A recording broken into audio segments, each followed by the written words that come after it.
Hello বন্ধুরা, welcome to our channel Bong sports আড্ডা। নিয়ে চলে এলাম আরও একটা নতুন ভিডিওটাই রয়েছে বেশ কিছু গুরুত্বপূর্ণ আপডেট, যা তোমাদের সঙ্গে এই ভিডিওতে শেয়ার করে নেব। ভিডিওটা শুরু করব একটা দুঃখজনক ঘটনার আপডেট দিয়ে। লিভারপুল এবং পর্তুগালের স্ট্রাইকার দিয়াগো জোটা মাত্র 28 বছর বয়সেই তিনি কিন্তু প্রাণ হারিয়েছেন পথ দুর্ঘটনায়, যা কিন্তু বিশ্ব ফুটবলের জন্য সত্যিই একটা শোকের মুহূর্ত।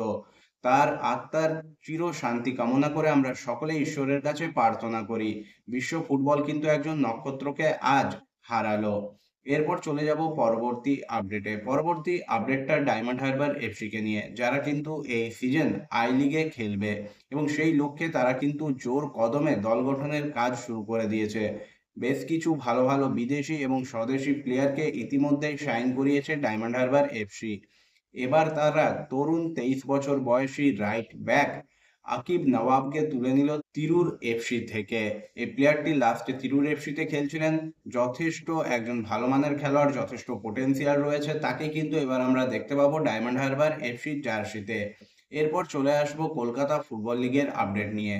আজকে কলকাতা ফুটবল লিগে নিজেদের দ্বিতীয় ম্যাচে নেমেছিল মোহনবাগান সুপার জায়ান্ট। প্রথম ম্যাচে মোহনবাগান সুপার জায়ান্টকে পরাজয়ের স্বাদ পেতে হয়েছিল। আজ কিন্তু দ্বিতীয় ম্যাচে মোহনবাগান সুপার জায়ান্ট একেবারে মোহনবাগান সুপার জায়ান্টের মতো খেলে কালীঘাট স্পোর্টস লাভার্স অ্যাসোসিয়েশনকে 4-0 গোলে পরাজিত করেছে এবং দ্বিতীয় ম্যাচেই জয়ের সরণিতে ফিরল মোহনবাগান সুপার জায়ান্ট।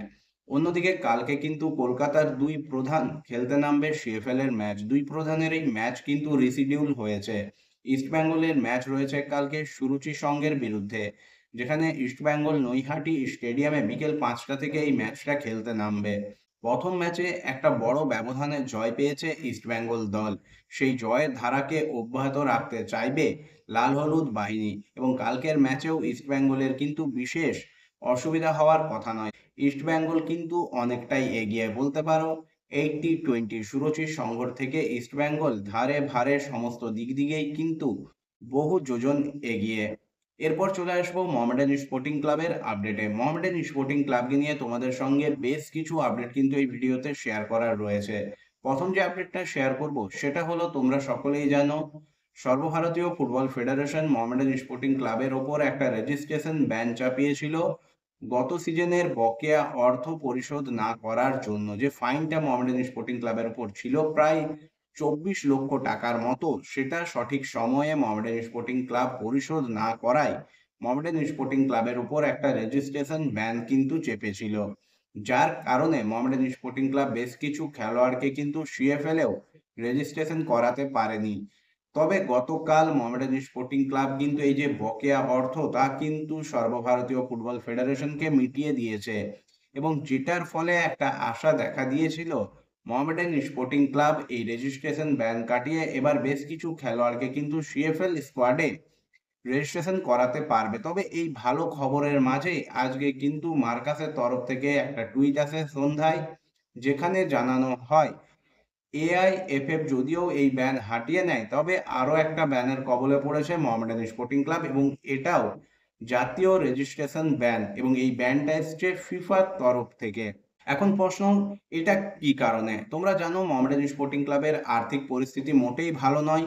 বেশ কিছু খেলোয়াড় এবং তোমরা এটাও জানো যে কোচও কিন্তু মোহামেডান স্পোর্টিং ক্লাবের বিরুদ্ধে ফিফার দ্বারস্থ হয়েছেন এবং সেই রকমই মির্জালভ কাসিমভ তিনি তার বকেয়া অর্থ পাওয়ার জন্য ফিফার দ্বারস্থ হয়েছিলেন এবং সেটা সঠিক সময়ে মোহামেডান স্পোর্টিং ক্লাব যেহেতু মেটাতে পারেনি, তাই ফিফা কিন্তু মোহামেডান স্পোর্টিং ক্লাবের ওপর জাতীয় রেজিস্ট্রেশন ব্যান কিন্তু চাপিয়েছে। অর্থাৎ একটা ব্যান যেতে না যেতেই আরো একটা ব্যানের কবলে পড়লো মোহামেডান স্পোর্টিং ক্লাব এবং এটাও কিন্তু মোহামেডান স্পোর্টিং ক্লাবের আসন্ন সিজনে যে প্লেয়ারদের রিক্রুট বা প্লেয়ারদের রেজিস্ট্রেশন করানো, তাতে কিন্তু যথেষ্ট একটা প্রভাব ফেলবে, কারণ এর পরেও আরো বেশ কিছু খেলোয়াড়ের বকেয়া অর্থ নিয়ে ফিফার দ্বারস্থ হওয়ার কেস রয়েছে। সেগুলোর রেজাল্ট এখনো আসেনি, সেগুলো এলেও ব্যানের পরিমাণ যেমন বাড়বে তার সাথে সাথে মোহামেডানের জন্য সমস্যাও কিন্তু বাড়বে। তবে হ্যাঁ, এর মাঝে দুটো তোমাদেরকে আমি গুড নিউজ বলতে পারো দিতে পারি, যদিও একটা কিন্তু এখনো পুরোপুরি কনফার্ম নয়।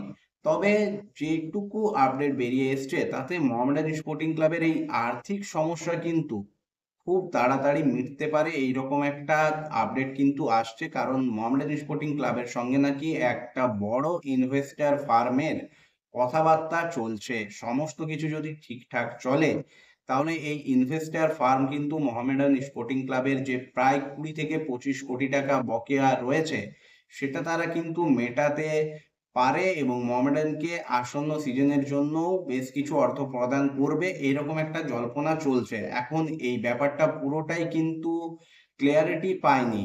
যতক্ষণ না ক্লিয়ারিটি পাচ্ছে ততক্ষণ এটাকে একটা আশাব্যঞ্জক খবর হিসেবেই ধরতে পারো। পাশাপাশি যে আপডেটটা সকালে বেরিয়ে এসছে যে হীরা মণ্ডল, হ্যাঁ, ইস্ট বেঙ্গলের প্রাক্তন খেলোয়াড় হীরা মণ্ডল, যিনি লাস্ট সিজন ইস্ট বেঙ্গলে যোগদান করেছিলেন, সেখানে বিশেষ তিনি খেলার সুযোগ পাননি। শোনা যাচ্ছে তার সঙ্গে মোহামেডান স্পোর্টিং ক্লাব 2 বছরের একটা চুক্তি করতে চলেছে। হ্যাঁ, হীরা মণ্ডল মোহামেডান স্পোর্টিং ক্লাবে আসছেন। এই দুটো ভালো নিউজ মোহামেডানের জন্য রয়েছে। অন্যদিকে কার্লোস ফ্রাঙ্কা, তিনিও কিন্তু মোহামেডান স্পোর্টিং ক্লাব ছেড়ে যোগদান করতে চলেছেন ইন্দোনেশিয়ারই একটা ক্লাবে। এটাও কিন্তু প্রায় কনফার্ম হয়ে গেছে, অর্থাৎ আমরা অ্যালেক্সিসের পরে ফ্রাঙ্কাকেও ইন্দোনেশিয়ান লিগে দেখতে পাবো। এবার যদি আসি কালকে ম্যাচের কথায়, হ্যাঁ, কালকে মোহামেডান স্পোর্টিং ক্লাব এবারে তাদের সিএফএল এর প্রথম ম্যাচ খেলতে নামছে।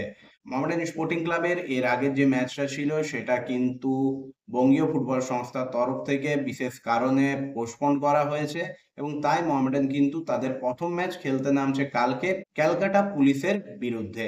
ম্যাচটা হবে বিকেল 3টা থেকে বিভূতিভূষণ বন্দ্যোপাধ্যায় স্টেডিয়াম থেকে। মোহামেডান স্পোর্টিং ক্লাব কালকে প্রথম ম্যাচ খেলবে এই সিজনের প্রতিযোগিতামূলক ম্যাচ। একেবারে একটা তরুণ এবং নতুন স্কোয়াড নিয়ে, হ্যাঁ, বেশ কিছু পুরনো খেলোয়াড় রয়েছেন যেমন সজল বাগ, এডিসন, কিমা, এরা রয়েছেন। তবে পুরো স্কোয়াডটার দিকে যদি তাকানো হয় তাহলে কিন্তু অনেকগুলো নতুন মুখ এখানে দেখতে পাওয়ার সম্ভাবনা রয়েছে মোহামেডান স্পোর্টিং ক্লাবের। অন্যদিকে যদি আমরা কলকাতা পুলিশের কথা বলি তবে তারা কিন্তু তাদের প্রথম দুটো ম্যাচ হেরে কালকে মোহামেডানের বিরুদ্ধে নামবে। সেদিক থেকে কিন্তু দেখতে গেলে অ্যাডভান্টেজ মোহামেডান স্পোর্টিং ক্লাব। তবে যেহেতু প্রথম ম্যাচ এবং পচা শামুকে পা কাটার একটা ভয় সব সময় থাকে, তাই সতর্ক হয়েই কিন্তু মাঠে নামবে মোহামেডান স্পোর্টিং ক্লাব। আজকে মেহরাজউদ্দিন ওয়াডিও কিন্তু জানিয়েছেন যে তারা কিন্তু ফোকাস করছেন শুধুমাত্র নিজেদের দিকে। বিপক্ষে কে আছে, তারা কেমন খেলেছে, তাদের রেজাল্ট কি হয়েছে, সে সমস্ত ব্যাপারে তার মাথা ঘামানোর কোনো ইচ্ছে নেই। তিনি শুধু নিজের দলকে নিয়ে ফোকাসে থাকতে চান। এমনকি মাঠের বাইরে যে সমস্ত ঘটনা ঘটছে সেগুলোকেও তিনি কিন্তু ড্রেসিং রুমের ভেতরে আসতে দিতে চান না। আমরা জানি মেহরাজউদ্দিন কিন্তু যথেষ্ট প্রফেশনাল এবং সেই প্রফেশনালিজমকে তিনি কিন্তু পুরো মাত্রায় কাজে লাগাচ্ছেন মোহামেডান স্পোর্টিং ক্লাবের এই তরুণ ব্রিগেডের প্রতি। এখন দেখার মোহামেডান স্পোর্টিং ক্লাবের এই খেলোয়াড়েরা মেহরাজউদ্দিন ওয়াডুর এই বিশ্বাস আস্থার কতটা দাম দিতে পারে। তিনি কিন্তু বারবার বলছেন যথেষ্ট একটা শক্তিশালী স্কোয়াড তার হাতে রয়েছে, খেলোয়াড়দের মধ্যে খিদে রয়েছে ভালো পারফরমেন্স করার, নিজেদেরকে পরিচিত করার, এবং সেটাই তার কাছে কিন্তু সব থেকে বড় অস্ত্র। এখন এই খেলোয়াড়েরা নিজেদেরকে মাঠে নেমে কতটা প্রমাণ করতে পারেন সেটার ওপরই কিন্তু সমস্ত কিছু নির্ভর করছে। প্রথম ম্যাচ আশা করা যায় মোহামেডান স্পোর্টিং ক্লাব প্রথম ম্যাচে সসম্মানে উত্তীর্ণ হবে এবং এই যে নানা সমস্যায় জর্জরিত মোহামেডান স্পোর্টিং ক্লাব, সেই সমস্যাগুলোর মাঝেও কালকে আমরা আরো একটা ভালো খবর দেখতে পাবো। মোহামেডান স্পোর্টিং ক্লাব এবং সিএফএল এর যে ম্যাচ সেগুলো কিন্তু তোমরা শিন অ্যাপে দেখতে পাবে, যার জন্য একটা সাবস্ক্রিপশন ফি আছে, সেটা তোমরা সকলেই জানো। অন্য কোথাও কিন্তু এই ম্যাচ দেখা যাবে না। হ্যাঁ, পরবর্তীকালে তোমরা হাইলাইটসটা পেয়ে যাবে। তবে ম্যাচ দেখতে গেলে সিন অ্যাপটাকে তোমাদের ডাউনলোড করতে হবে এবং সাবস্ক্রিপশন নিতে হবে। হ্যাঁ, একটা ম্যাচের জন্যও নিতে পারো অথবা পুরো একটা সিজনের জন্য। বন্ধুরা, আজকের এই ভিডিওটা এই পর্যন্তই। ভিডিওটা ভালো লাগলে অবশ্যই লাইক, কমেন্ট এবং শেয়ার করে দিও। চ্যানেলটাকে সাবস্ক্রাইব করে নিয়ে নোটিফিকেশন বেল অন করে নিও এইরকমই আপডেটেড ভিডিও সবার আগে